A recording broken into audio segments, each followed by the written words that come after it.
Merci. Quand Régis rentre avec ses courses, c'est toujours à quitte ou double.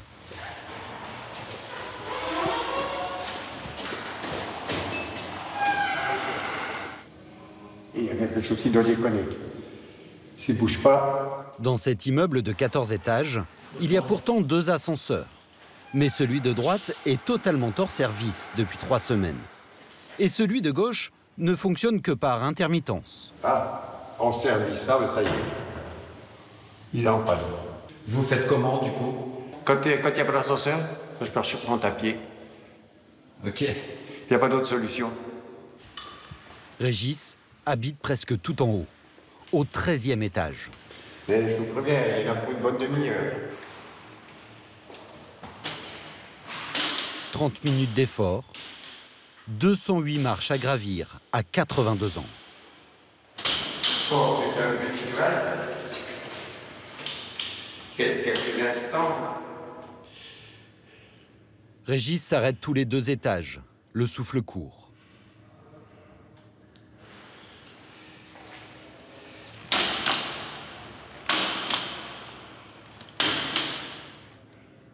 Qu'est-ce que vous ressentez là? Bien, disons que c'est de la fatigue. Et aussi, des douleurs, de l'arthrose au genou.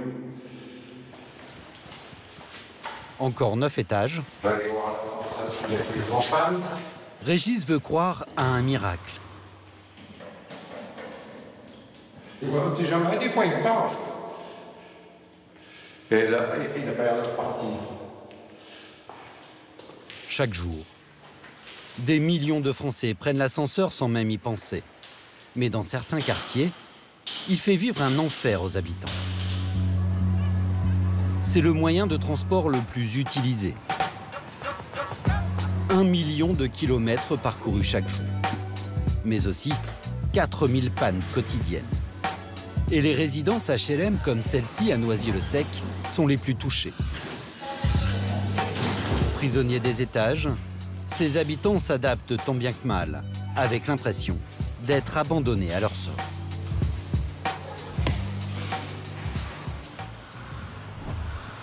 Le 13e étage, Régis l'a finalement atteint. Mais Michel, sa femme de 73 ans, n'en sort quasi plus. Elle est diabétique, avec de l'œdème aux jambes. Comment vous faites, vous? Bah, je descends pas, je vais pas descendre. Hein. Si on descend puis qu'on peut plus remonter. On est de domicile, des fois elle arrive en bas, ça marche pas, elle monte pas. Hein. Alors, mon médecin il vient, il monte encore, mais pour combien de temps? Cela fait presque 3 mois que ça dure. Et mes filles, ils arrivent en bas, elles m'appellent, l'ascenseur ne marche pas, elles font demi-tour. Hein. Ça vous rend triste? Ah oui, quand même. Hein. Avec son diabète, Michel doit manger à heure fixe. On va chauffer les frites. Oui, il faut les mettre au micro-ondes. Et comme Régis a perdu une demi-heure à monter les escaliers, il a loupé l'heure du déjeuner avec sa femme. Pour les occupants des 84 logements, la vie n'est qu'une suite d'imprévus. 2 coups de stress. Je suis une poussière, tout il n'y a pas d'ascenseur, c'est pas possible. C'est tout en pareil. Aujourd'hui ça, demain c'est ça. Les anciens appareils faisaient partie des 25% d'ascenseurs en France qui ont plus de 40 ans. Ils ont été remplacés par du matériel dernière génération, mais qui ne tient pas ses promesses.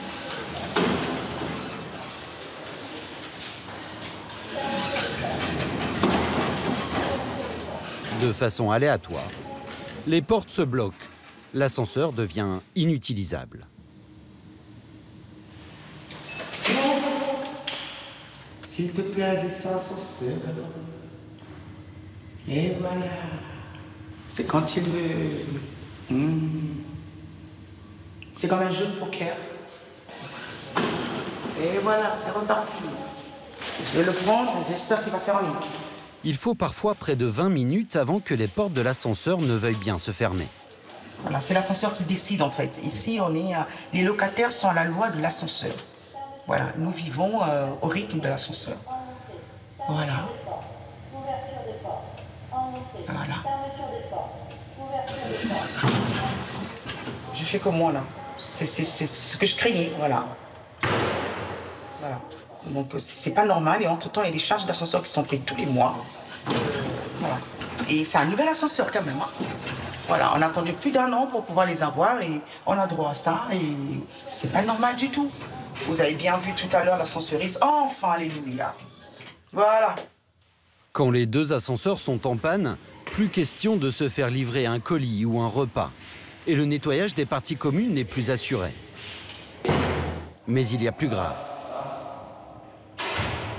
Moi, je suis infirmière, donc vous voyez, je viens faire des soins et donc moi, je vais prévenir le patient que je viens pas et puis c'est tout. Cette infirmière doit changer le pansement au pied d'une dame âgée au 11e. Non, toujours pas. Elle a déjà tenté sa chance plus tôt dans la matinée. Oui, bonjour, c'est l'infirmière. L'ascenseur, ça ne fonctionne pas, donc je ne vais pas pouvoir venir. J'ai beaucoup de patients derrière vous et là, je viens pas. Hein. Je suis désolée, mais je viens pas. Si votre femme peut se déplacer à mon cabinet, à la limite, d'accord. Pour ne pas rester piégés dans les étages, certains habitants ont dû réorganiser leur vie. Tu le poses pas par terre. Allez. Karine a emménagé au 14e il y a 6 mois avec son mari et ses 3 enfants. Ils attendent le 4e. Non, pas il rebondit pas sur le sol. Il y a le voisin, le pauvre. Ce 5 pièces à 766 € par mois était leur rêve. D'autant que l'école est juste au pied de l'immeuble. C'est très rapide. Il y a juste à descendre l'ascenseur, à marcher le long là, de ce trottoir et l'entrée se fait juste devant là. Il y en a pour 2 minutes, même pas. Mais ça, c'est sans compter les problèmes d'ascenseur. À 40, on sort. À 37, vous mettez vos chaussures et à 40, on sort. Il faut au moins 10 minutes pour descendre et encore. Par prudence, elle réveille donc ses enfants 30 minutes plus tôt.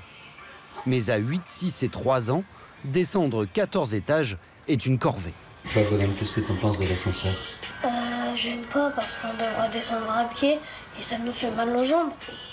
Et toi, t'aimes bien les escaliers? Elle a détesté.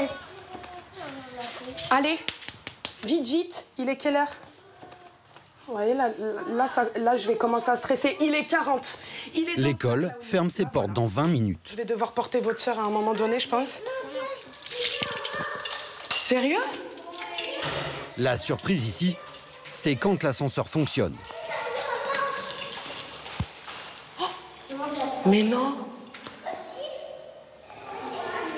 Une fois à l'intérieur, une angoisse. Arriveront-ils sans encombre jusqu'au rez-de-chaussée?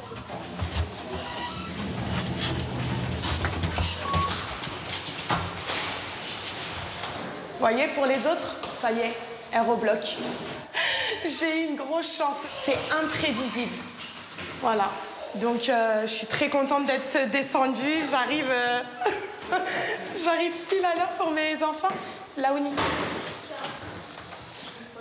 Les familles suivantes devront prendre l'escalier. Enceinte de 5 mois, Karine dépose ses enfants à l'heure à l'école. Mais ensuite, elle préfère ne pas rentrer chez elle. Je descends une fois et je remonte une fois. Pour faciliter ses allées et venues, elle passe ses journées chez sa grand-mère qui habite au rez-de-chaussée d'une tour voisine. Je laisse tout un tas de vêtements pour mes enfants. Ici, c'est même devenu l'annexe de son appartement. Je laisse les vélos, je laisse des affaires pour moi aussi. Et donc ici, c'est au cas où, bien évidemment, ça tombe en panne. On a un matelas gonflable. Des petits matelas pour dépanner pour les enfants. Et c'est pas vivable, je paye un loyer, je suis quasi jamais à la maison. Donc en fait, j'ai pas l'impression d'avoir un appartement et de vivre sereinement. C'est de l'angoisse en plus, c'est du stress en plus, c'est des crises de panique, c'est vraiment un enfer au quotidien. Dans les étages les plus élevés, à cause de simples pannes d'ascenseur. Ah bah tiens, il est là, monsieur. Qui s'en fout de mon problème. Les appartements deviennent quasiment inhabitables. De quoi susciter la colère contre le bailleur, accusé de ne pas prendre la mesure du problème. L'ascenseur, il est en panne. Ils ont passé hier. Ça recommence. Mais dans ce cas, je préfère pas. Tu appelles ton responsable et tu lui dis il y a urgence. Le gardien ne peut rien faire. Sabrina décide d'appeler directement l'office HLM. On a appelé plusieurs fois le technicien, mais c'est toujours la même chose, toujours les mêmes problèmes. Là, on n'a plus la main, quoi. Là, c'est à vous de voir ce que vous pouvez faire de votre côté, parce que nous, on ne sait plus quoi faire, on craque, là. Les techniciens, ils vont intervenir. Ils vont intervenir quand? J'ai pas de date, Au revoir. Voilà, on va rester comme ça, sans ascenseur, tant pis pour nous. Il faut qu'ils se rendent compte de notre mécontentement, on est en colère, on loupe des rendez-vous importants, on se met en retard à cause d'eux. Dalida, vous connaissez? Paroles, les paroles, les paroles. Eh ben, c'est que ça. Comment expliquer une telle situation alors que le bailleur social a investi 1 500 000 € pour des ascenseurs neufs? Ces modèles sont-ils vraiment adaptés à un usage intensif? On a des équipements qui sont, je vous disais, plus modernes et plus sensibles en termes de sécurité. Donc on a tous aussi, avec les anciens équipements, des tendances à bloquer la porte pour pouvoir y accéder parce que l'ascenseur va démarrer, mettre un pack d'eau pour le bloquer, pouvoir rentrer ses courses. Toutes ces pratiques, l'ascenseur tolère moins aujourd'hui. Bloquer la porte, on l'a tous fait avec un pack d'eau, oui. temps de décharger les courses. Ça ne paraît pas être un mauvais usage d'un ascenseur. Sur ces ascenseurs aujourd'hui, il existe des détecteurs de toute hauteur et ils sont fragiles, ces détecteurs. Une mauvaise utilisation, mais aussi, selon le bailleur, des actes de vandalisme. Dans l'ascenseur de droite, la carte mère aurait été endommagée. Dans celui de gauche, c'est la cellule de détection qui aurait été arrachée. Depuis, le réparateur sous contrat avec le bailleur peine à effectuer une réparation durable. On va au 14e étage. Oui, on va commencer par le 14e étage pour la pétition. Les habitants, eux, ne souhaitent qu'une chose, retrouver une vie normale. On va essayer de changer les choses, tu vois. Parce que là, franchement, on se fout de nous, là. Ouais, on se fout de nous. Vraiment. En attendant, allez, courage. Maigre compensation. Le bailleur s'est engagé à rembourser les charges d'ascenseur aux locataires. Allez, on va y arriver.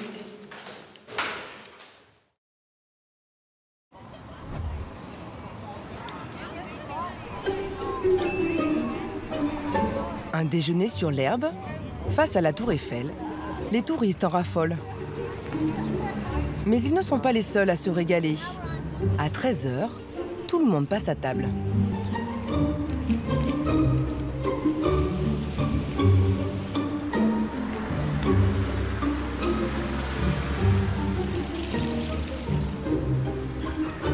Les rats sortent en pleine journée pour finir les restes des pique-niques. Ce balai incessant choque les promeneurs. Si vous restez là, vous verrez les rats passer par là, aller et venir. En une demi-heure, il y en a entre 15 et 20. Ah, ils sont très gros, hein. Ah oui. Des rats? Ouais, des rats. Oui, j'en ai vu là-bas. Vous aimez ça? Non, j'aime pas.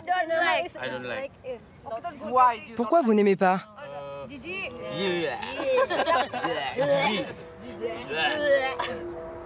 Sur les réseaux sociaux, les selfies devant la tour Eiffel seraient presque passés de mode.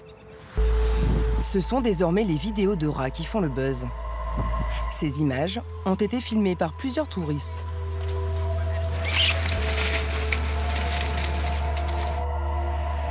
Les lieux les plus prestigieux de Paris sont touchés.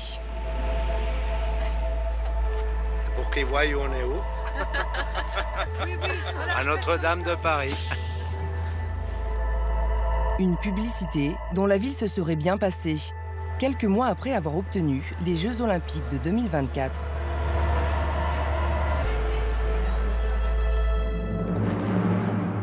Les rats font même la une de la presse étrangère. Paris assiégé. Les parcs de la Tour Eiffel fermés à cause de la prolifération des rats.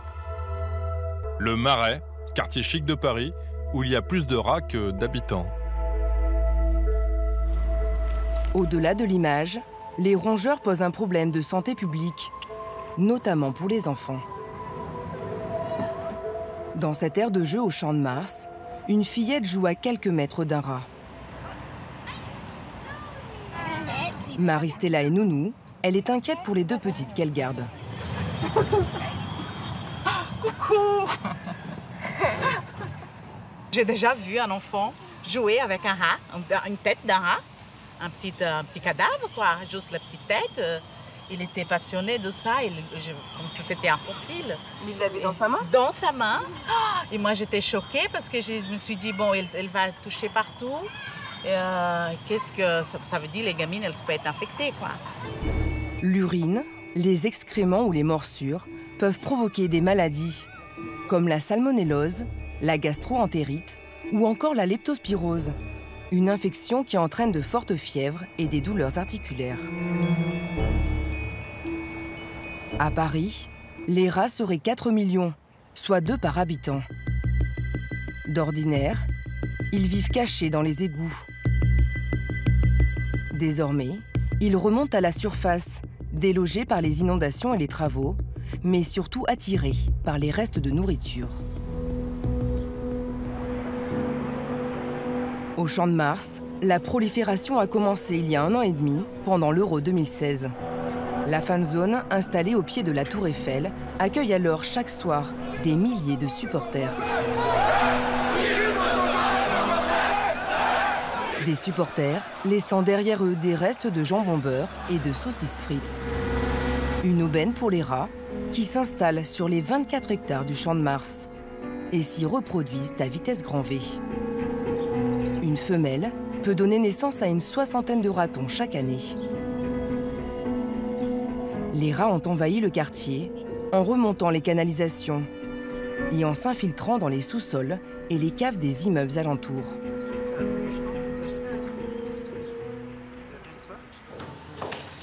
Jean-Marc habite à 2 pas de la Tour Eiffel depuis 40 ans. Tous les matins ou presque, il découvre de nouveaux trous à rats avec sa concierge. Il est où, pardon? Là, il y a une araignée qui sort, c'est pas grave. Voilà. On voit bien le trou là. Vous avez eu peur quand vous avez vu le rat? Oui, ah oui. Moi, je dis pas des bêtes que je supporte ça. Ça surprend. Hein.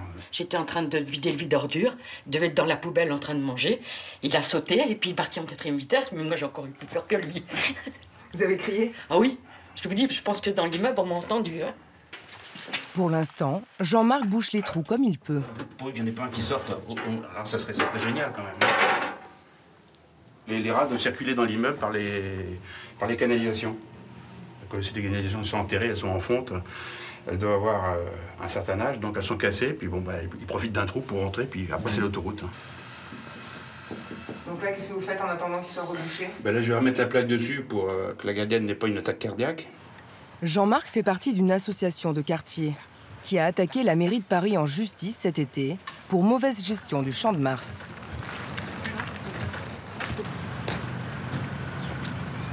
Et là, au pied du rosier, il y a 3 entrées. Au milieu, là, il y a carrément un effondrement à cause des galeries. Et j'ai jamais vu ça. Le Champ de Mars est à l'abandon, quoi. Ça dérange personne. Moi, j'ai honte. J'habite le quartier, alors on paye des impôts qui sont relativement élevés. On aurait pu espérer avoir en contrepartie quand même un entretien, je dirais, normal. Regardez, ça sent bon, hein? Bon, ça sent bon. La mairie a pourtant lancé en décembre dernier une vaste campagne de dératisation dans tout Paris. Au Champ de Mars, elle a posé une centaine de pièges empoisonnés.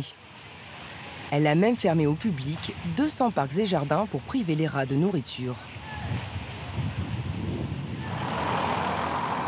Ce petit square dans le 13e arrondissement est toujours en cours de dératisation. Des agents municipaux viennent 2 fois par semaine déposer dans des boîtes des appâts empoisonnés. À l'intérieur, un anticoagulant censé tuer les rats en 48 heures. Mais les rats s'en méfient. Celui-là ne fonctionne pas, donc on en remet un autre. On s'en débarrassait, disons, plus facilement. Et pourquoi ça marche moins bien alors? Ça marche moins bien, les gens ont des nouvelles habitudes. On passe beaucoup plus de temps dehors, il y a beaucoup plus de nourriture dans le square qu'avant. Ces produits ont été créés pour attirer les rats, avec des saveurs et des textures différentes.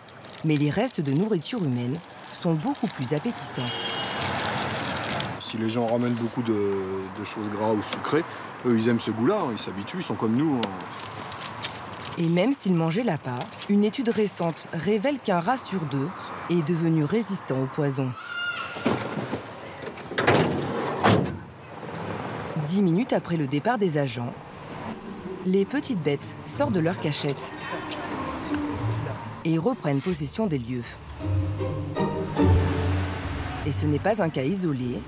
Dans le Marais, au pied de la tour Saint-Jacques, le square a été fermé au public pendant 7 mois pour dératisation. Le traitement est terminé, mais les rongeurs sont toujours là et trouvent encore de quoi manger.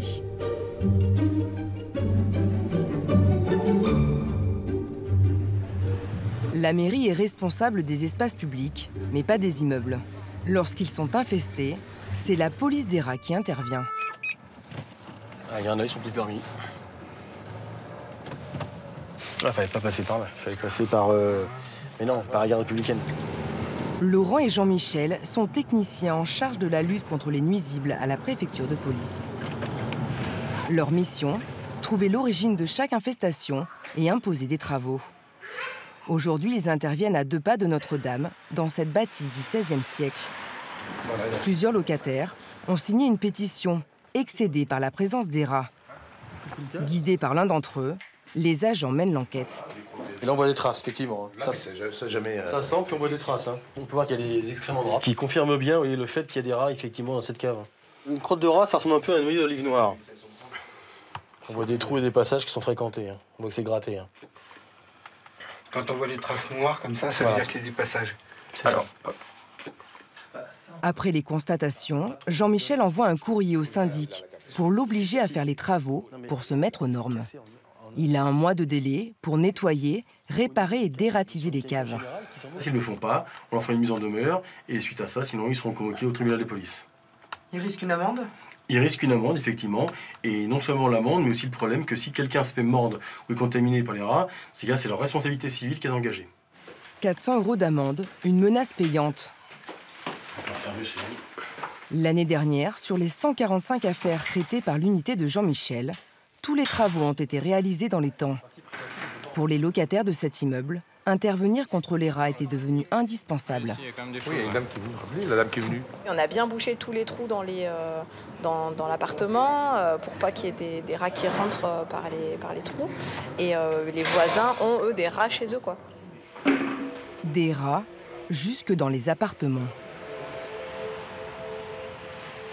À Aubervilliers, aux portes de Paris, le gérant de ce commerce vient de mener un long combat contre ses envahisseurs.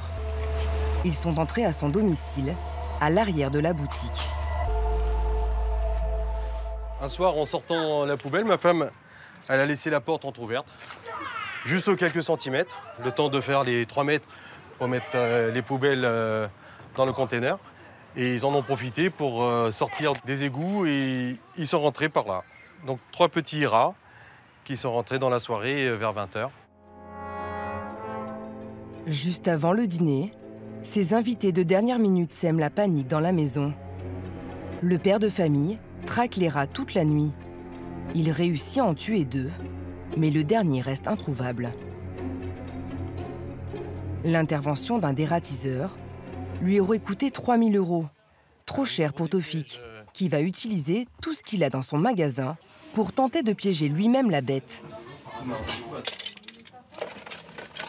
Donc les fameuses tapettes à souris, ou sinon nous avons des pièges à colle comme ça, que l'on dépose par terre et la bête elle finit par rester collée dessus. J'en ai mis plus d'une vingtaine un peu partout dans le bâtiment, du premier étage jusqu'au sous-sol. Tous les soirs, c'était le même rituel? Ah, tous les soirs, pendant plus de 4 mois, c'était la même histoire, c'est-à-dire reboucher, bien fermer les portes, reboucher les recoins, les petits passages éventuels. Mais le rat, très malin, évite tous les pièges. Il parvient même à entrer dans la cuisine en s'attaquant à la porte.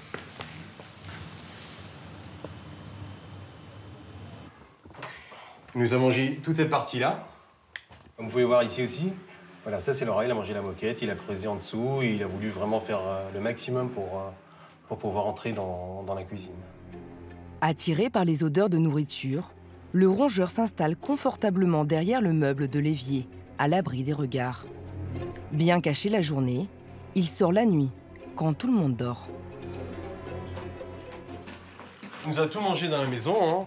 Commençant par tous les rouleaux de sopalin, les petits bouts de chiffon qu'ils pouvaient trouver à droite à gauche, les bouts de tissu, les nappes, tout ce qu'ils pouvaient accrocher pour constituer son nid. Quand c'est comme ça, vous en parlez autour de vous et les gens vous disent faites attention parce que les rats, ça risque de vous grignoter aussi les doigts de pied la nuit, vous mangez les doigts, les oreilles, des choses comme ça.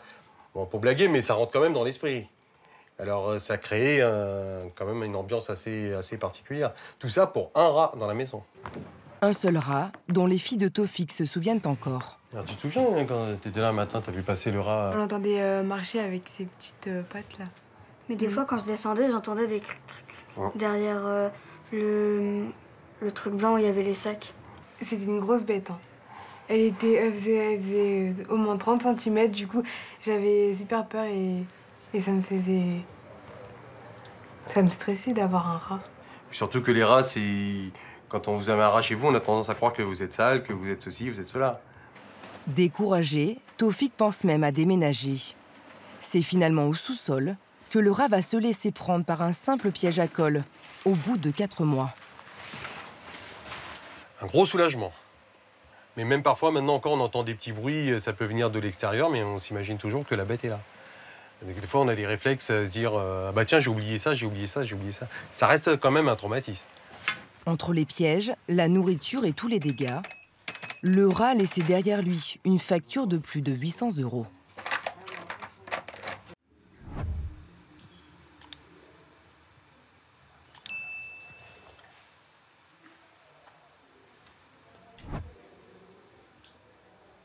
Regardez, ça bouge, ça bouge, ça bouge. Moi, j'ai de bio et le cafard se promène jusqu'à sa croûte. Vous faites le matin plaisir, un bon petit café, vous trouvez trois cafards dans le café. Non, mais c'est inadmissible. Après, j'ai vu un rat comme ça, il me regarde la nuit. Il était là, il n'a pas eu peur, hein. Il n'a pas bougé. Hein. Un rat gris comme ça. 6 coups de canne, il vivait encore. Ouais, c'est costaud ces bêtes-là. Hein. Il ne faut pas vous faire mordre. Hein. Depuis 5 ans, Eric partage son studio de 18 mètres carrés avec cafards, rats et punaises de lit. Des animaux nuisibles, un des critères qui caractérise un logement insalubre. Et vous traitez comme ça, voilà. Il a déjà dépensé plusieurs centaines d'euros pour désinfecter son logement. Outre les nuisibles, Eric doit composer avec l'humidité et la moisissure. Des champignons ont même poussé sur les murs. Si ça continue comme ça, je ne sais pas quoi faire. Je ne sais pas. Handicapé suite à un accident de moto, Eric, 58 ans, a signé un bail pour ce logement en 2018. 420 € de loyer qu'il est temporairement autorisé à ne plus verser, car l'immeuble a été déclaré insalubre par la préfecture. Mais il dit toujours payer ses charges, 40 € par mois. Venez voir, regardez. Sauf que depuis 2 semaines... Voilà. Ça, déjà une, il n'y a rien. Là, il n'y a pas d'eau. Il n'y a pas d'eau. Je me débrouille, mais ils sont pour me laisser. Là, il n'y a pas d'eau. Ça fait combien de temps que vous n'avez pas pris de douche ici? Ah ben là, ça fait bien 5 jours. Vous voyez, c'est humain, ça? Plus d'eau dans la salle de bain, mais plein dans les couloirs. Et là, ici, c'est rempli toujours d'eau. Regardez, on y voit. Regardez. Vous voyez, pour pas que l'eau, elle monte. Voyez. Il y a l'eau qui fuit de ces compteurs parce que c'est pas entretenu. Pour sa vaisselle et sa toilette, Eric va se servir directement sur le tuyau d'alimentation générale. Un étage à monter. Ce jour-là, l'ascenseur capricieux ne fonctionne pas. Je branche mon tuyau. Merde, ils ont coupé. Ah, ils ont mis une bague. Ils ont mis pour pas que je prenne de l'eau. Ils ont mis une bague étanche. Et parce que d'habitude, je fais comme ça, tu vois. Je fais là, et ça, c'est automatique. Après, je laisse couler. Je sais même plus quoi faire. Le robinet a été verrouillé par l'agent d'entretien de l'immeuble. zéro. Ça, c'est mon quotidien. C'est le quotidien. Même pas un animal, il souffre comme ça.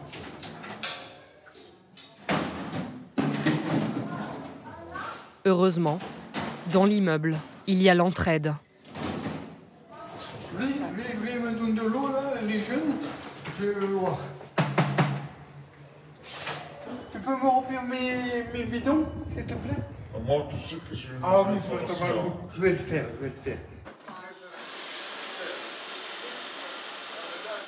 Faut que j'en profite jusqu'à la dernière goutte. Parce qu'il y a la vaisselle, il y a ça. Je compte pas la douche.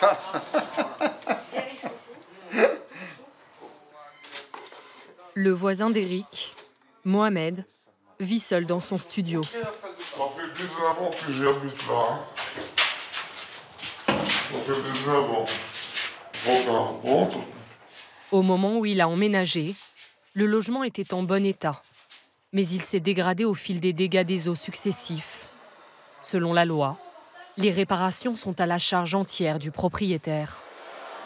Elle m'a dit, on fait à deux. Moi, je te donne 50 €, toi, tu fais tout. Déjà, le DV, le mec que je l'ai amené, m'a dit 800 €. Moi, Handicapé, Mohamed touche 900 € d'allocation par mois. Lui aussi subit des coupures d'eau régulières, alors qu'il continue de payer ses charges, et même son loyer de 400 €. Et pourquoi vous partez pas d'ici? J'ai pas trouvé, j'ai trouvé cher. Ouais, c'est vrai, c'est cher. Autrement, je reste plus là, ça, il y en a marre. Des fois, il y en a pas l'eau, des fois, l'eau, ça coule sur toi. Je veux partir, il y en a marre, je reste forcé. Éric et Mohamed vivent dans ce bâtiment qui a emprunté son nom à la princesse Gyptis, qui, selon la mythologie, est à l'origine de la fondation de Marseille. Une copropriété privée de 270 studios, répartie sur 10 étages, et située dans le 3e arrondissement, à la Belle de Mai, un des quartiers les plus pauvres de France. Construit dans les années 70, le Gyptis s'est refermé comme un piège sur ses habitants. Problèmes électriques, fuite d'eau, violence et trafic de stupéfiants. La situation se serait brutalement détériorée il y a 4 ans, avec l'arrivée de nouveaux occupants. Ça, c'est un squat, vous voyez. Rémi est le gérant du syndic de l'immeuble. Mais venez voir, hein. Vous comprendrez pourquoi il y a des fuites après. Il profite du sommeil d'un des squatteurs pour nous faire la visite. Et regardez, voilà ce qui fait les fuites. Vous voyez un WC qui fuit. Ici, on a la douche qui est cassée. Donc, et il y a de l'eau de partout.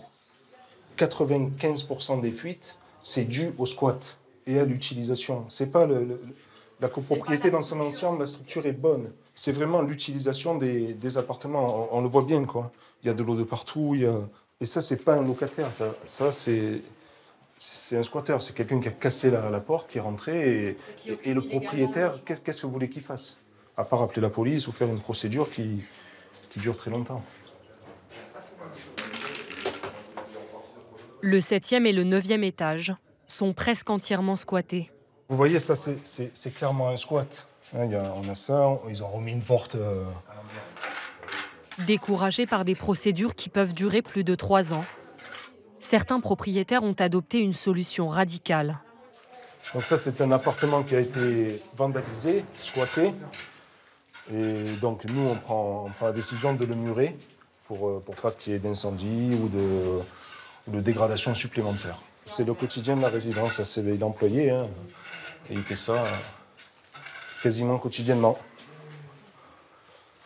Donc nous, ce qu'on a fait, on en a muré 1, 2, 3, 4. Au total, 30 appartements murés, sans garantie de résultat.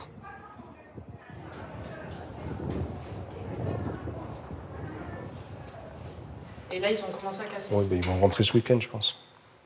C'est le week-end que ça se passe. Hein, quand vous êtes pas dès qu'il n'y a plus de présence. Voilà. Rémi vient 2 fois par semaine pour tenter de rafistoler l'immeuble. Ce jour-là, il est accompagné de 2 propriétaires et d'une agente d'entretien. Il y a 20 ans, Damien a acheté 150 000 €, un lot de 5 studios. Combien de fois ça m'est arrivé, moi, que les squatteurs, j'arrivais, ils changent les serrures, ils mettent une serrure, ils ont la clé. Ils croyaient que ça y est, c'est chez eux. J'en ai sorti plus d'un de squatteurs, mais à un moment donné, le 9e, c'est mieux. Les portages squat. Donc les 2. Une fois, il y a un locataire qui m'appelle, il était parti à l'hôpital, il rentre, j'ai plus de porte d'entrée. Bon, j'arrive, j'ai plus de porte. Ok, le lendemain, j'ai au moins une porte. 15 jours après, il repart à l'hôpital, il me rappelle, j'ai encore plus de porte d'entrée. Mais le pire, c'est qu'ils vous volent la porte et après, ils viennent vous la revendre, la porte. C'est-à-dire? Eh ben, ils vous volent la porte. Et, et après, vous voyez 2-3 soldats, ils me disent, oh, j'ai une porte en affaires, ça t'intéresse? Et je regarde, oh putain, mais c'est ma porte. Incroyable, incroyable. En plus des vols, l'immeuble est quotidiennement le théâtre de violences. Au sol, les stigmates de la nuit et des rixes entre squatteurs et dealers. Les traces de sang, vous les voyez? Les traces de sang. Ça, c'est... Ils ont dû se faire des règlements de compte, on voit du sang. Et nous, on arrive le matin, il y a du sang partout. Enfin, vous voyez. Tout ça, c'est du sang. C'est tout du sang. Quand vous arrivez le matin tôt, surtout le lundi matin, le hall, enfin, c'est tout ensanglanté.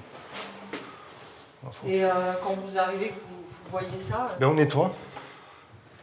2 jours après ce tournage, le corps d'un homme de 22 ans a été retrouvé au 9e étage, criblé de balles. Vous êtes déjà fait agresser ici? Oui, plusieurs fois, oui. Agressé, menacé. Je suis obligé de venir avec un taser.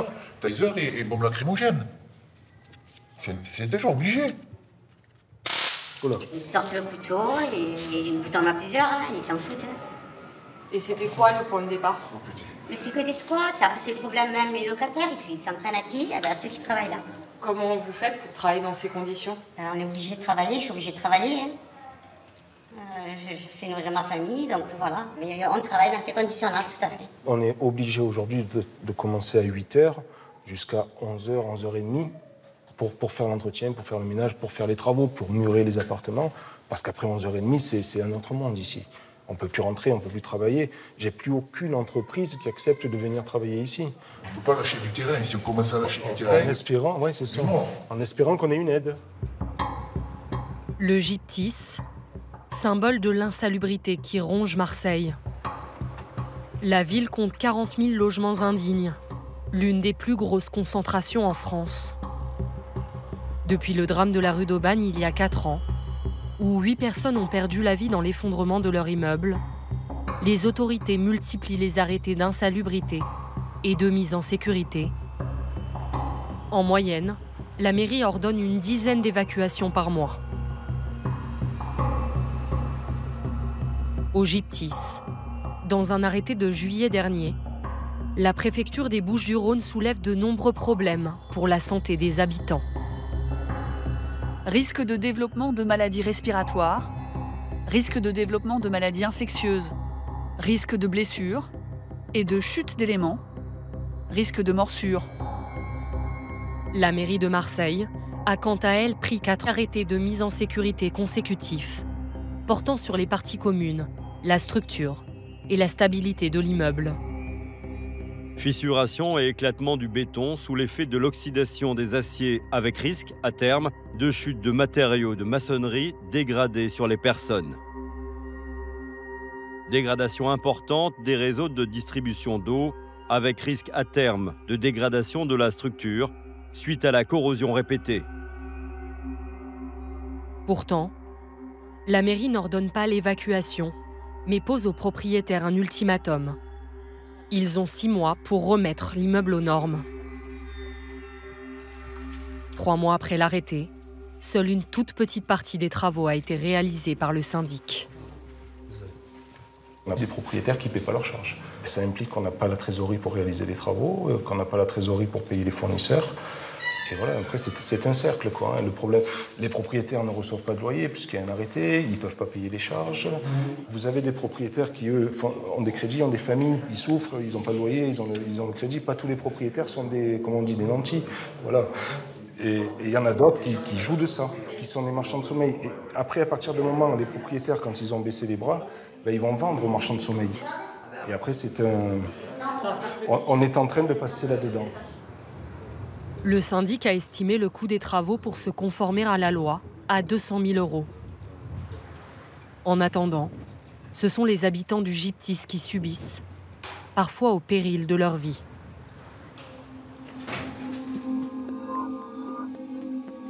L'année dernière, 2 appartements ont pris feu à quelques mois d'intervalle.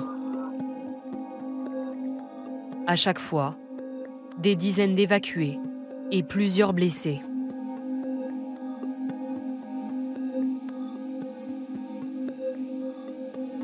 Parmi les victimes d'un de ces incendies, une habitante du 7e étage. Sarah, 42 ans, dort à même le sol depuis 1 an. Pourquoi vous dormez pas sur un lit? Parce que j'ai ajouté mon lit à cause du punaise. J'ai pas le choix. Comme de nombreux autres locataires, elle cohabite avec la moisissure et l'humidité qui s'incrustent jusque dans ses vêtements. Ils sont tous pourris.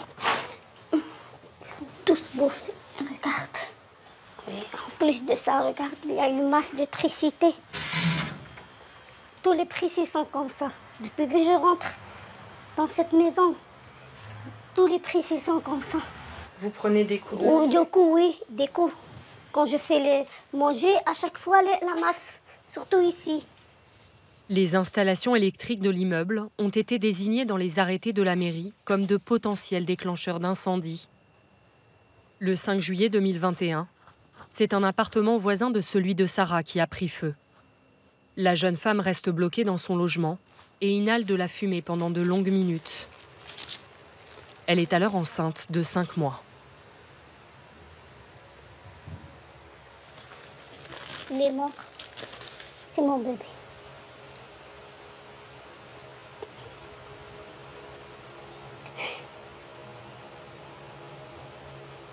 Sarah a fait une fausse couche 3 jours après l'incendie.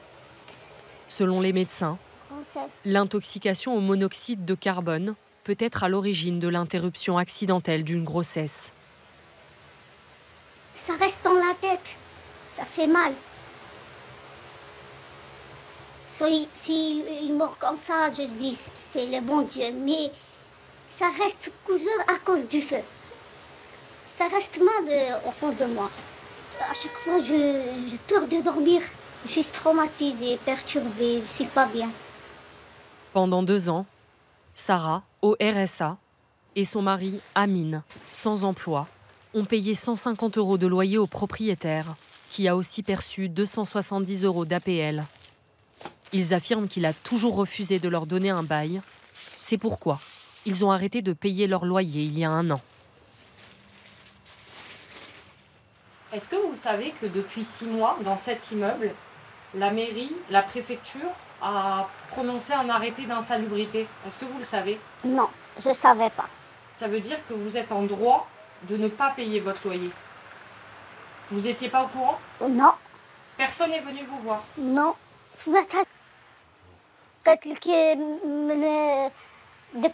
Depuis mars 2022. Mars 2022. Ici. Vous n'étiez pas au courant? Non, je te jure, ma soeur, je n'ai pas au courant. Et malgré tout, il vient pour prendre l'argent. Le propriétaire? Oui. Il vous a pas prévenu, le propriétaire? Non, il ne me dit rien du tout, je te jure. Leur propriétaire possède une 15aine de studios dans l'immeuble.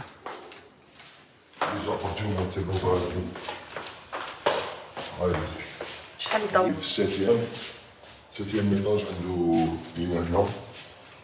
2, 3. Il y a 3 amas à côté. Et le reste, 7e. Il y en a un fond. Ouais, il faut qu'il fasse ça. Il a fait de danger. انت بتقولها؟ Le voisin, اختي le voisin. Ton voisin. اختي برك حبيت تسقسي في الفوازا تاعك ما تخافيش ما تخافيش. ان شاء الله. حبيت برك نسقسيك برك على البروبريتير. La voisine accepte de nous laisser entrer.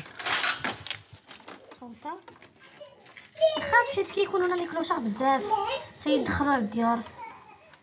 C'est comme ça que vous fermez la porte? كنبلعوا الروح ونديو لهادي اللي يكون ونرجع. Et quand vous êtes arrivé dans cet appartement, c'était déjà comme ça? Il n'y avait pas de serrure? كانت هكا وي. Sans papier, Linda élève seule ses 2 enfants. Nassim, 6 ans, et Dounia, 3 ans. Tu te sens bien ici? Tu dors bien ici? Non, il y a des souris. En bas, tout en bas, qui court. Aussi le balcon. Mais j'ai peur que ça mange. Ah, t'as peur d'être mangé par les souris? Tu aimerais habiter où, toi, si tu pouvais choisir? Loin d'ici. Lina et ses enfants sont arrivés dans ce studio il y a 1 an. Le fenêtre, ça, il marche pas, il est cassé, il regarde, c'est comme ça. Elle ne dispose d'aucune aide financière et dit régler grâce à de petits ménages 400 € de loyer. Elle aussi ignore l'existence de l'arrêté. Vous avez payé quand la dernière fois? Le 5. De quel mois? Le 5 فهذا الشهر. Le 5 septembre. Oui, 100 €, oui. 400 €. Et comment vous payez? Vous payez en espèces, en chèques? nous كيجي عندي برويتير كيدق عليا كنعطيه الفلوس ديالو. حيت لو كان ما عطاش الواي يقول لي خرجي. Ah oui. Le propriétaire de Lina, Sarah et Amine, a accepté de répondre à nos questions. Certains de nos locataires nous ont dit que, encore récemment, alors que l'immeuble est visé par un arrêté de mise en sécurité, vous continuez de percevoir des loyers. De montant de 400 € qui ne correspond pas au montant que 400 vous... €, c'est le loyer. Mais les loyers, il n'y a personne qui me les paye. Donc vous niez percevoir des loyers. Ah oui, là, je ne perçois pas de loyer. J'ai des personnes qui me disent tout le contraire de vous, donc qui je crois aussi. Vous voyez ce que je veux dire? Oui, c'est ça mon problème. Est-ce que moralement, vous êtes tranquille de savoir que vous avez des locataires qui vivent dans ces conditions? Alors, je sais pas quoi vous dire là-dessus, parce que mes locataires, ils veulent pas partir. Ils veulent pas partir. Ils ont un appartement. Ils ont un loyer qui est assez bas. Non, mais soyons honnêtes. Quand on n'est pas bien où on est là-bas. On est honnête. Je suis pas en train de vous dire qu'ils sont super heureux. Ouais. Par contre, ils sont contents de ce qu'ils ont. Vous leur avez proposé des solutions de Oui, relogement? Oui, alors c'est sûr. Alors, je leur ai proposé sans avoir trouvé. C'est-à-dire? Parce qu'il est impossible de trouver sur Marseille un appartement avec des prix raisonnables pour des gens précaires. On a été nous voir cet immeuble et ces appartements, et objectivement, c'est invivable. Mais maintenant que les clandos, ils ont pris le dessus, on fait quoi? C'est pas ma faute. C'est la faute de l'État. C'est l'État qui fait pas son job. Si l'État faisait son job, on n'en serait pas là. Il n'y aurait pas ce genre de problème. Propriétaires, syndics, pouvoirs publics, chacun se rejette la faute. Pourquoi les autorités n'ont-elles pas décidé d'évacuer les habitants du Gyptis? Malgré nos sollicitations, la mairie de Marseille a refusé toute interview filmée. Elle nous a fait savoir que, selon elle, les habitants du Gyptis ne couraient aucun danger imminent.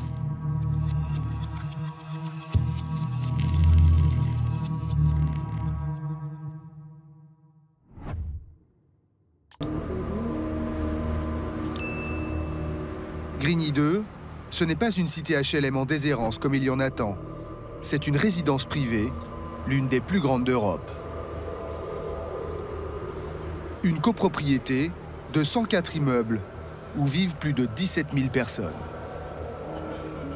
40% de la population vit sous le seuil de pauvreté. Le quartier est miné par l'insalubrité, les marchands de sommeil, les incendies à répétition et les affrontements avec les forces de l'ordre à coups de feu d'artifice. Reculez! Reculez! Reculez!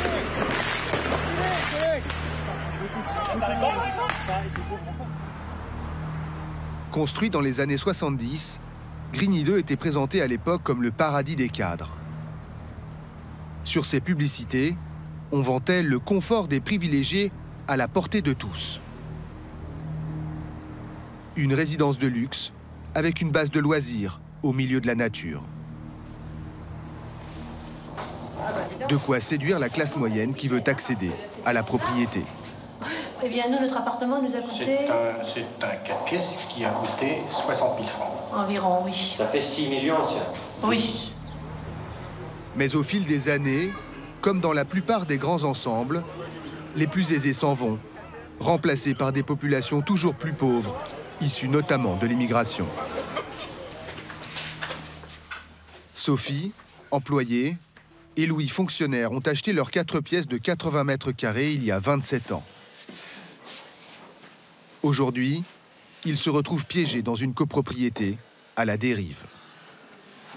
Grigny 2, niveau social, c'était bien plus élevé quand je suis arrivé ici. Hein. Il y avait beaucoup de classes moyennes. Avant, on avait quelqu'un qui venait faire le ménage à l'intérieur. Tout était nickel. On avait un gardien. On connaissait du monde. Il y avait moins d'insécurité. C'était beaucoup mieux entretenu. Et toutes les personnes avec qui on était en relation un peu dans le voisinage sont parties. Il ne reste que nous. Pourquoi est-ce que vous partez pas? C'est pour des raisons financières. Ailleurs, un appartement comme celui-là, il vaut 300 000 euros. On les a pas, les 300 000 euros, vous voyez. Le reste de l'Île-de-France, les prix ont tendance à drôlement augmenter partout. Sauf ici. L'appartement vaut plus rien. Personne n'en voudra parce qu'il y a l'insécurité, l'insalubrité. C'est pas à nous de partir. C'est pas aux gens honnêtes de partir. C'est aux gens malhonnêtes de partir. Voilà ce que je pense. Le couple est particulièrement remonté contre les dealers depuis l'été dernier. Je vais vous montrer quelque chose quand même. Excusez-moi, je vais vous montrer quelque chose si vous voulez avoir quelque chose. Bon, regardez. Voilà. Louis a été violemment agressé à l'entrée de l'immeuble.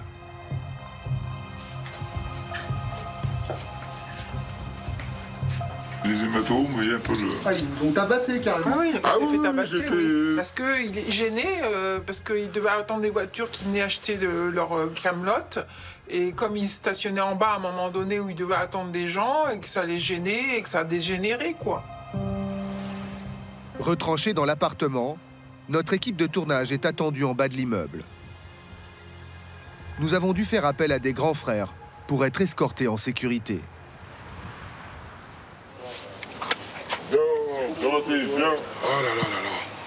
Nous les avions rencontrés quelques jours plus tôt. Brian, Ibrahim et ses amis ont moins de 30 ans. Ils ont tous grandi ici. Là, il y a l'ancien, là. Là, il y a l'ancien, nous a vu grandir aussi. Moi, je suis l'ancien du game. Avec un mignon garçon. Voilà. Le Dash. Là, c'est un ancien. On est des voyous, mais convertis. Voilà, il est converti. Il a fait les 400 coups. Mais oui. On est des gentils à Grigny, il n'y a pas que des méchants. Hein? Allez, bébé, fais un sourire. Bonne continuation. Tous disent travailler en intérim, mais reconnaissent pour certains avoir fait des séjours en prison. Selon eux, le trafic de drogue s'est développé à cause du délabrement du quartier, et non l'inverse. Les gens, ils en ont marre de vivre dans la misère. Voilà pourquoi il y a le trafic de stupes. Parce que les gens, ils en ont marre de vivre dans la misère. Ici à Grigny, il y en a plein qui sont diplômés. Et ils n'ont même pas de travail. Ils n'ont rien. Les mecs, tous les jours, ils se lèvent, ils sont là, on se voit tous au même endroit. Vous croyez que ça donne pas la haine, ça? Ça donne la rage. Je comprends les voisins qui disent que, voilà. Mais moi, ça me ferait pas plaisir d'avoir un dealer en bas de chez moi. Vous voyez ces chers policiers là, bah ça c'est notre quotidien tous les jours, hein. C'est comme ça. Hein. Donc là, c'est parti pour les contrôles, les trucs, tout le tralala. La police a reçu des renforts cet été et intervient maintenant presque tous les jours. Régulièrement, les jeunes affrontent les forces de l'ordre à coups de mortier.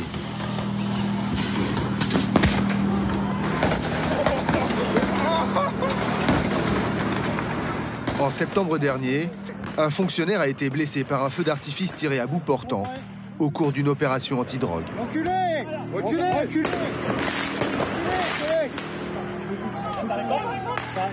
C'est en face. C'est des collègues. Non, les collègues, ils arrivent. Brian et ses amis disent ne pas participer à ces affrontements. Mais pour eux, Cette colère est compréhensible. Ils se sentent abandonnés et pour nous en convaincre, ils nous font la visite du quartier. Voilà, c'est comme ça. Ça faisait longtemps que je n'étais pas venu ici. Allez, encore là, cette girafe. Regardez. On était petits, on essayait de grimper dessus. La fameuse girafe. Personne n'a réussi à grimper, à toucher la tête. À l'époque, c'était un peu plus en meilleur état. Il n'y avait pas de trous par terre comme ça. Ça n'a pas été entretenu depuis bien longtemps. Donc voilà, il y a la pauvre dame qui habite ici. Dans le square voisin, les enfants ont laissé place au SDF. Ça fait maintenant 3 ans, je crois. À Grigny 2, jusqu'à cette année, les espaces verts n'appartenaient pas à la ville, mais aux 5000 copropriétaires. Tout comme les 8 km de routes privées, les parkings, l'éclairage public et même ce centre commercial de 4000 m², quasi désert. Les gens, ils peuvent pas faire leurs courses correctement. Regardez, même là, le centre commercial Casino, ça fait 3 ans qu'on n'a plus de centre commercial. Le supermarché a fermé à cause des vols et des agressions, entraînant des coûts de sécurité exorbitants pour une rentabilité trop faible. Les gens qui ont vraiment besoin, qui sont dans le besoin de faire leurs courses, bah là, on est obligé d'aller sur Viry-Châtillon, voire même sur Évry, pour d'autres personnes, ou Ris-Orangis.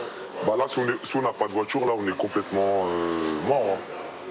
Plus de supermarchés, les autres commerces tirent le rideau, les uns après les autres. Voilà, ouais, déjà, juste la pharmacie, ça fait à peu près 2 ans qu'elle est fermée. On venait ici, on achetait des habits.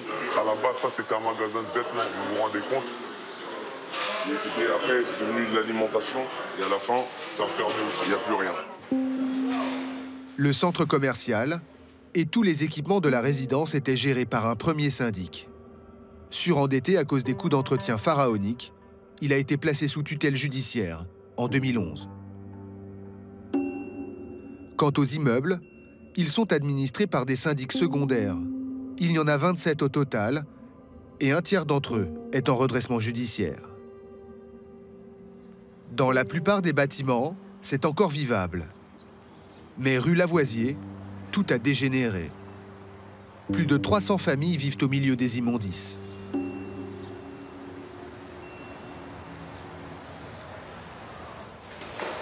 Il n'y a plus de gardien depuis 2 ans. C'est le chaos selon Nadia, une des propriétaires. Tous les matins, c'est le même rituel. On essaye de se faufiler entre les déchets. On a beau demander à ce que ça soit régulièrement ramassé, entretenu, mais on parle à un mur. Hop. Ouais, c'est vraiment, vraiment crade. Alors, ça arrive des fois que des rats se retrouvent au plafond, au-dessus de nos têtes. Bon, là aussi, hein, c'est devenu notre quotidien.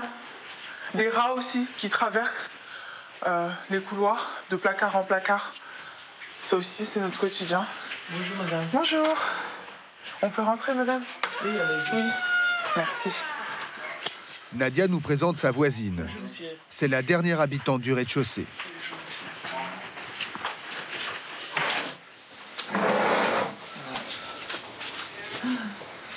Des tonnes d'ordures ménagères jetées depuis les étages supérieurs.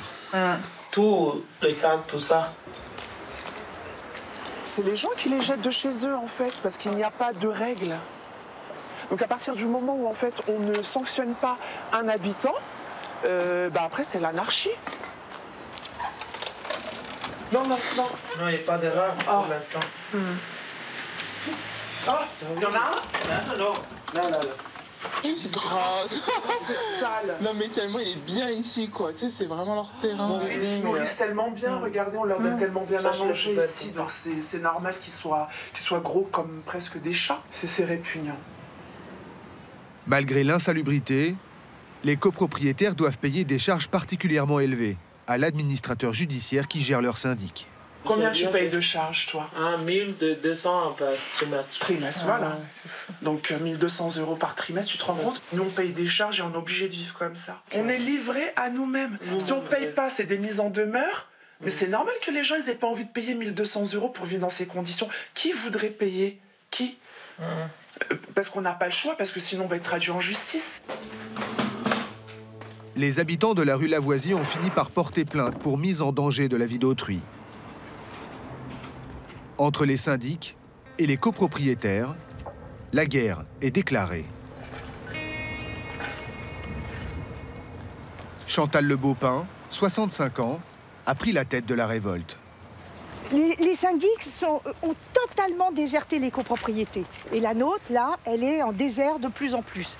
Et c'est pour ça que je me bats pour ne pas arriver là. Moi, j'ai pas acheté ça. J'ai acheté une résidence dans laquelle j'avais une vue de dingue, magnifique, à 30 km de Paris. Et en 2 ans, je vois que ça se casse la gueule. Je peux pas supporter ça. Éducatrice à la retraite, Chantal a créé une association de copropriétaires. 2 fois par semaine, elle tient une permanence pour aider les habitants à se défendre contre leur syndic. Alors, voilà le courrier que je vous ai fait. Dites-moi ce que vous en pensez. Dans l'immeuble de ce retraité d'origine égyptienne, les canalisations sont bouchées depuis des années, faute de travaux. Le syndic ferait la sourde oreille. Ça, c'est le fruit du lavabo de ma cousine. C'est sorti huile, graisse, de l'eau sale. C'est presque 10 cm chez moi. Les canalisations refoulent dans l'appartement. En 1 an, il a fait 5 déclarations de sinistre et l'assurance a décidé de stopper son contrat. Et surtout, il n'arrive pas à résoudre ces sinistres avec le syndic qui ne répond pas, qui ne répond même pas à l'assurance. Voilà. Malgré ces carences, les charges ont augmenté de 40% en 3 ans dans certains immeubles. C'est fort. Allez les filles, à vous.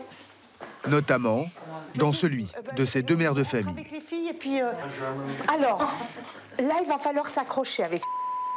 Parce que nous, on a mis du mal à comprendre. Hein. On a mis du temps à comprendre. Et pourtant, on n'est pas bête. Hein. On est plutôt au-dessus du panier. Hein. Chantal soupçonne les syndics de gonfler les charges sans l'accord des copropriétaires. Tu sais qu'en Assemblée Générale, on vote un pourcentage sur les appels de fonds de travaux. C'est 5% du budget global. Au lieu de prendre 5%, il a pris le double. Et bien, ça fait environ 36 000 ou 38 000 euros pour l'année. Évidemment, nous nous étions rendus compte. L'avocate lui a fait des courriers recommandés. Il ne nous a pas répondu. Il ne nous a pas remboursé. Et il continue. Le but du jeu, c'est moi, je suis là pour gagner du fric. Et j'ai en face de moi des gens qui sont... bien souvent de langue étrangère, qui ne regardent pas les comptes, qui sont en difficulté financière, qui ont peur, et donc ils ne regardent pas, et puis voilà. De leur côté, les syndics prétendent que les responsables du chaos, ce sont les copropriétaires qui ne paient pas leurs charges. Montant des impayés, 29 millions d'euros. Des syndics injoignables pour les habitants, comme pour nous journalistes, du moins pour l'instant. Ce matin, le préfet Alain Buquet a décidé de prendre les choses en main. Monsieur le maire, ravi de vous accueillir à la préfecture. À ses côtés, le maire de Grigny, Philippe Riot, très remonté contre les syndics. L'État a décidé d'investir un demi-milliard d'euros sur 10 ans pour sauver Grigny 2, dont 20 millions d'euros de subventions pour les syndics dès cette année, afin qu'ils réalisent des travaux d'urgence. Le directeur d'un des plus gros syndics de la résidence a été convoqué.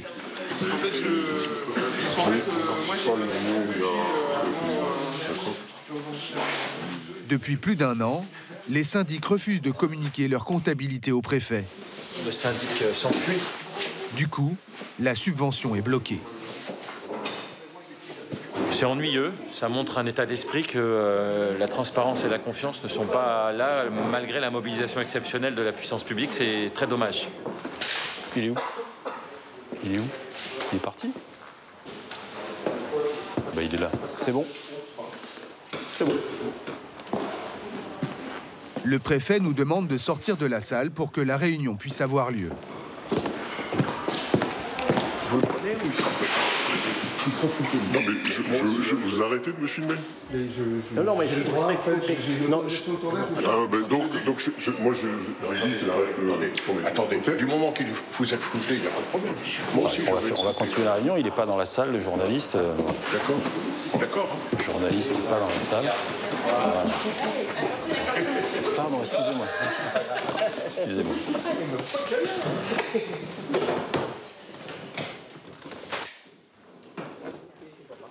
Avec l'accord du préfet, nous filmons à travers les vitres. Voilà, Maintenant, des chèques en blanc, on ne fait pas. J'imagine qu'en tant que contribuable, vous le comprenez, à partir du moment où on engage de l'argent public, on n'arrose pas le sable. Hein. Il faut qu'on soit parfaitement au clair sur la situation financière, sur les comptes. Voilà. Actuellement, ça n'est pas le cas. Quand je dis ça, je ne sous-entends pas qu'il y a eu quoi que ce soit d'illégal. Je dis simplement qu'il faut qu'on arrive là aussi à avoir un canal de communication efficace. Donc, de grâce, réglons les questions procédurales collectivement. On est tous autour de la table pour essayer de pouvoir dépenser. Le syndic se rend compte que nous filmons. C'est bon, vous arrêtez? Vous arrêtez? Je suis à l'extérieur, j'ai une autorisation. C'est quoi le problème exactement? Ce que vous avez fait, c'est inadmissible. Qu'est-ce que j'ai fait d'inadmissible, monsieur? J'ai interviewé des copropriétaires qui se plaignaient de votre gestion. Est-ce que vous, depuis toutes les années, vous êtes à la tête de la gestion de cette copropriété? Est-ce que vous portez une responsabilité dans la mauvaise gestion?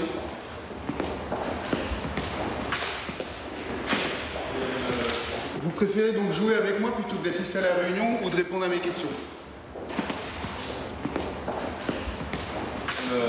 J'aurais besoin de vous pour l'aide à la gestion. J'ai besoin de vous pour l'aide à la gestion. En France, le journalisme n'est pas placé sous l'autorité de l'État, je m'en réjouis. Après cette réunion, à plusieurs reprises, nous avons proposé au syndic de s'exprimer. Il ne nous a jamais répondu. Finalement, un seul syndic refusera de fournir ses pièces comptables. Le préfet soupçonne des malversations. Il a saisi la justice. Pour l'État, il y a urgence, car plus le quartier se dégrade, plus il attire les marchands de sommeil. Ils rachètent en masse des appartements qui ne valent plus rien. Lamine Camara et Mathieu Morosini sont chargés par la ville de repérer les appartements suroccupés, récolter les témoignages des locataires et poursuivre en justice les bailleurs indélicats. C'est vrai que les gens, ils ont toujours un petit peu peur de parler parce qu'il y a certains bailleurs qui ne sont pas tendres et qui n'hésitent pas à mettre les gens dehors. Dans leur collimateur, un homme qui possède 40 appartements à Grigny 2. Notamment ce 5 pièces de 90 mètres carrés divisé en 5 logements. Bonjour madame, comment ça va? Cette femme de 50 ans vit avec ses 2 enfants dans ce qui était à l'origine le salon de l'appartement. Vous pouvez nous expliquer un peu comment ça se passe la vie dans le logement? Vous habitez là? Montrez-nous aussi la chambre. Parce que du coup, ça, c'est votre chambre également. C'est moi-même qui l'a coupé ici. Ok. Oui. C'est vous qui avez mis la cloison? Voilà, c'est moi-même qui l'a coupé ici. Oh là, il y a de la fumée là. Oui. Ok. Effectivement, c'est un peu encombré. Oui. Top. Loyer mensuel, 610 € pour 20 mètres carrés. Vous êtes 3 dans cet espace. Oui. Et donc, comment ça se passe un petit peu dans l'appartement, madame? Les 4 autres chambres, plus petites, sont louées 400 € chacune. C'est une personne ici. Ouais. Ici, c'est 2 personnes. Ok. Ils sont partis. À ce prix-là, l'électricité est comprise. Et encore, elle est minutée dans les parties communes. Ici, c'est une personne. Avant, c'est 2 personnes, mais l'autre là, il est parti. Côté ici, une personne. Ils ont eu ici en tout 5. 5 plus vous, ici, à l'entrée, 3. Ah, voilà, à l'entrée. Aujourd'hui, on est 8. 3. Donc, c'est 8. Ils sont 8 à partager cette cuisine infestée de cafards et cette petite salle de bain. Mathieu prend contact avec les autres locataires. Bonjour monsieur, excusez-moi de déranger, ville de Grigny. Cet homme est arrivé il y a quelques mois en France. Pour la ville de Grigny, sur les problèmes. Les sans-papiers, très nombreux à Grigny 2, n'ont souvent pas d'autre choix que de faire appel aux marchands de sommeil. On sait que souvent ça peut être un peu compliqué pour les gens de vivre dans les logements de monsieur. On est ici, c'est pas notre souhait, mais c'est parce qu'on n'a pas les moyens. On ne sait pas où il faut trouver mieux que ça. Ils nous rendent service. Parce que moi, personnellement, avant de dormir ici, je dormais dehors. Après, vous dites qu'il vous rend service, mais les conditions de vie dans lesquelles vous vivez, et j'entends que vous ne pouvez pas vous loger ailleurs et que c'est compliqué, mais c'est pas normal. Vous savez combien il y a d'appartements, monsieur? Non, je connais pas. Il y en a 40 sur Grigny 2. Oui, il vous rend service, mais il prend un peu d'argent quand même derrière. Mais le jeu de monsieur, vous mettre un appartement parce qu'il sait que vous êtes en précarité et il sait que vous n'avez pas d'autre solution, ça c'est la définition d'un marchand de sommeil. C'est de profiter de votre vulnérabilité pour vous mettre à disposition un logement pas terrible. Et on peut juste rentrer dans la chambre ou pas. En louant à la découpe, le bailleur double son revenu locatif, 2 200 € par mois, au mépris de la sécurité. Et votre ami, il vit ici depuis quand? Parce que là, typiquement, quand bien même il y a une cuisine qui est mise à disposition de tout le monde, vu que c'est pour tout le monde, les gens en général, ils n'aiment pas trop utiliser la cuisine. Donc ils mettent un micro-ondes, un frigo. Et souvent, on voit les fils électriques, ça crée une surcharge électrique et c'était à l'origine de 2 incendies. En 2017, un premier incendie ravage 60 appartements, faisant 12 blessés. Le feu s'est déclaré dans un logement suroccupé. En 2019, ça brûle de nouveau dans le même immeuble. Le 3e incendie a eu lieu en septembre dernier, là encore, à cause d'une surcharge électrique. Aujourd'hui, 20% des appartements à Grigny 2 seraient suroccupés. Mais la lutte contre les marchands de sommeil est particulièrement difficile, car les bailleurs indélicats savent jouer avec les limites de la loi.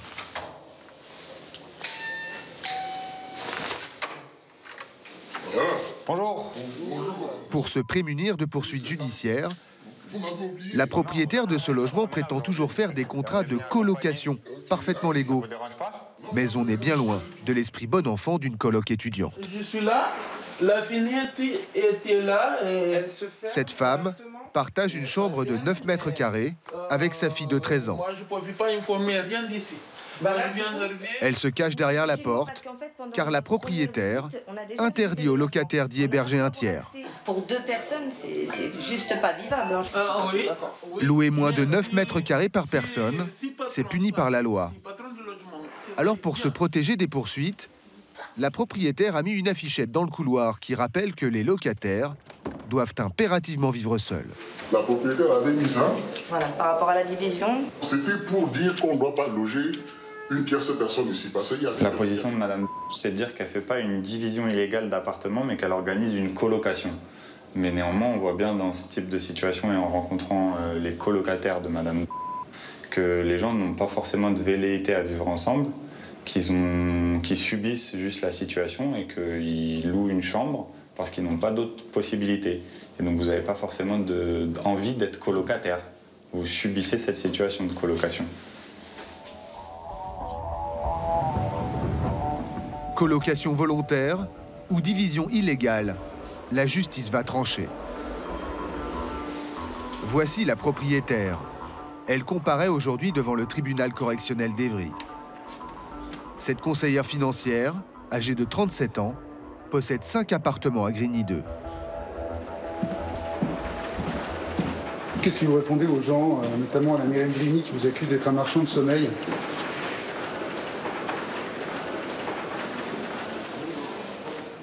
Le maire est présent à l'audience, car la ville s'est portée partie civile.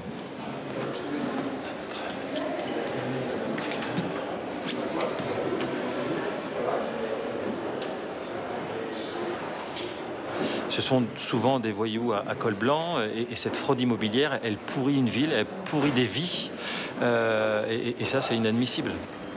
Si on estime 5 appartements à 4 chambres, ça fait 20 contrats à 400 €, ça fait entre 8 000 et 10 000 € par mois. Oui, tout à fait.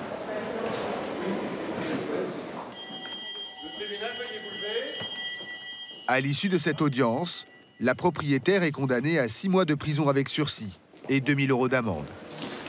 Elle a fait appel. Son avocat prétend que sa cliente était elle aussi étranglée par les charges. Elle n'aurait pas eu d'autre choix que de multiplier les locataires. Ce que je comprends pas, c'est que si c'était pas rentable, pourquoi madame a acheté 5 appartements?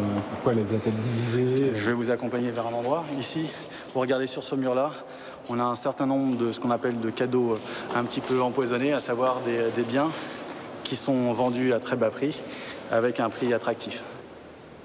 Sur ce panneau, les ventes aux enchères d'appartements de Grigny 2. Des annonces alléchantes comme ce 4 pièces, proposé à 5 000 €. Pour éviter qu'il ne tombe entre les mains d'autres marchands de sommeil, l'État rachètent un à un des centaines d'appartements. Une partie d'entre eux sera transformée en logements sociaux. Dans la résidence, les premiers travaux ont démarré. L'entretien des routes et des espaces verts a été confié aux collectivités locales. L'urgence, enlever les ordures au pied des immeubles. C'est la ville de Grigny qui s'en charge. L'opération va durer 10 jours.